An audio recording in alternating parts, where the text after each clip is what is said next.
धन्यवाद उपाध्यक्ष महोदय। आपने मुझे the national institutes of technology amendment bill 2010 पर बोलने का अवसर दिया।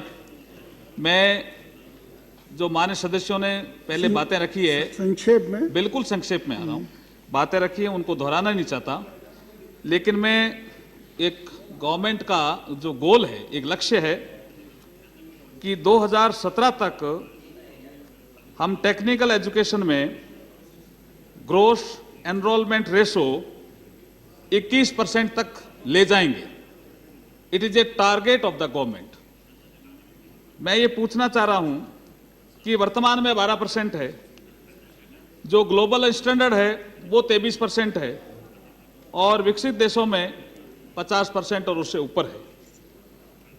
किस तरह की इन्होंने स्ट्रेटेजी अपनाई है जिससे ये 2017 तक टेक्निकल एजुकेशन में ग्रोस एनरोलमेंट रेशो 21% तक ले जाएंगे?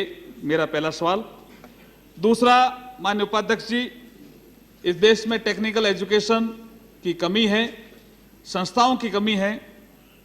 सरकार ने नॉलेज कमीशन बनाया, यशपाल कमेटी बनाई, उन दोनों ने ये रिपोर्ट दी और एक आंकलन किया कि इस देश में 1000 से ज्यादा और यूनिवर्सिटीज की आवश्यकता है, 10,000 से ज्यादा और ऐसे टेक्निकल कॉलेज की आवश्यकता है।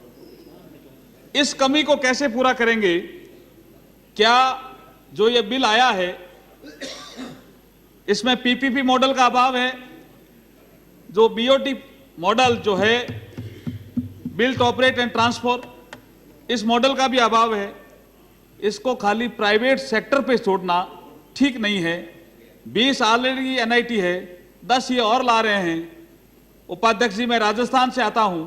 राजस्थान इस देश का क्षेत्रफल की दृष्टि से सबसे बड़ा राज्य है, तो ये 10 और 20 से काम नहीं चलने वाला। इस देश में बहुत ज्यादा इंस्टीट्यूशंस खोले जाएंगे, तब जाकर के जो रीजनल इंबैलेंस है वो दूर होगा। हमारा भी रेगिस्तानी इलाके में कोई ऐसी इंस्टीट्यूट नहीं है।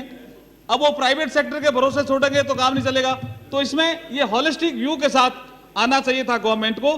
फिर भी हम इस बिल का समर्थन करते हैं।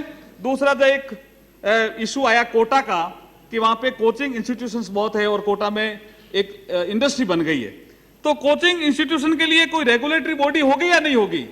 और दूसरा, जो प्लेसमेंट करते हैं संस्थाओं में, उसके लिए क्या सरकार कोई प्लेसमेंट पॉलिसी लाएगी या नहीं लाएगी? ये मेरे 2 अहम सवाल इससे संबंधित हैं। आगे मैं अपने आप को बहुत सीमित मैं कर रहा हूं महोदय जी। रिसर्च की कमी है इस देश में, और अभी यूजीसी का एक सर्कुलर आया कि पीएचडी करने वालों को भी एंट्रेंस एग्जाम देना पड़ेगा। मैं पूछना चाहता हूं कि पीएचडी करने वालों की तो पहले से ही कमी है, फिर ये इस तरह का अमेंडमेंट क्यों आता है? ये सब होलिस्टिक व्यू में आना चाहिए, जिससे आरएनडी पे खर्चा अधिक हो और रिसर्च करने वालों को प्रमोशन मिले, उनको मोटिवेशन मिले, तभी कहीं जाकर के। नहीं तो वो एंट्रेंस एग्जाम में बैठे, वो ठीक है पीएचडी करने की जरूरत ही नहीं है, वो कहीं और बाहर की यूनिवर्सिटी से पीएचडी कर लेंगे या बाहर जाकर के पीएचडी कर लेंगे। क्वालिटी ऑफ एजुकेशन में गिरावट आएगी और अपना टैलेंट बाहर जाएगा।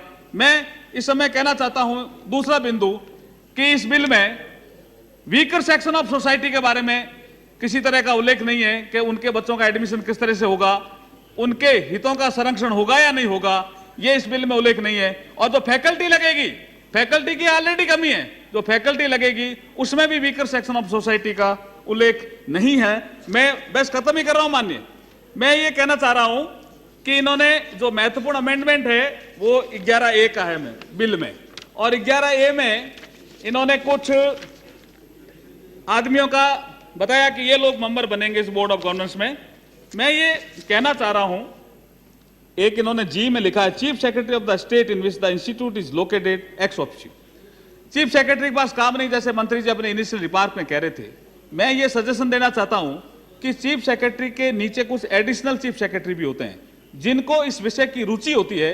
रुचि वाले आदमी को इसमें रखेंगे तो वो मीटिंग भी अटेंड करेगा और कुछ कंट्रीब्यूट भी करेगा, कुछ सजेशन देगा। अदरवाइज वो मीटिंग अटेंड करके और चाय पी करके आ जाएगा, कोई सजेशन नहीं देगा। मेरा ये सुझाव है मैं उपाध्यक्ष महोदय। दूसरा इन्होंने लिखा 3 secretaries to the Government of India to be nominated by the central government representing in its scientific and industrial ministries. अगर वर्तमान में वो मिनिस्ट्री में काम कर रहा है ये जरूरी नहीं है, जो सेक्रेटरीज लेवल का आदमी है उसकी इसमें रुचि है या नहीं है ये देखने की जरूरत है। अगर ऐसे सेक्रेटरीज को आप नॉमिनेट करोगे तो इस बिल का जिस उद्देश्य से लाए इस बिल का पर्पज भी पूरा होगा। आप बार बार घंटी बजा रहे हैं माननीय उपाध्यक्ष महोदय, मैं इतना ही कह करके कि ये बिल हॉलिस्टिक अप्रोच में आना चाहिए था, फिर भी हम बिल का स्वागत करते हैं और राजस्थान जैसे बड़े राज्य को इसमें नेग्लेक्ट नहीं किया जाना चाहिए। हम ये आपके माध्यम से मंत्री जी से रिक्वेस्ट करते हैं। आपने बोलने का अवसर दिया, बहुत बहुत धन्यवाद।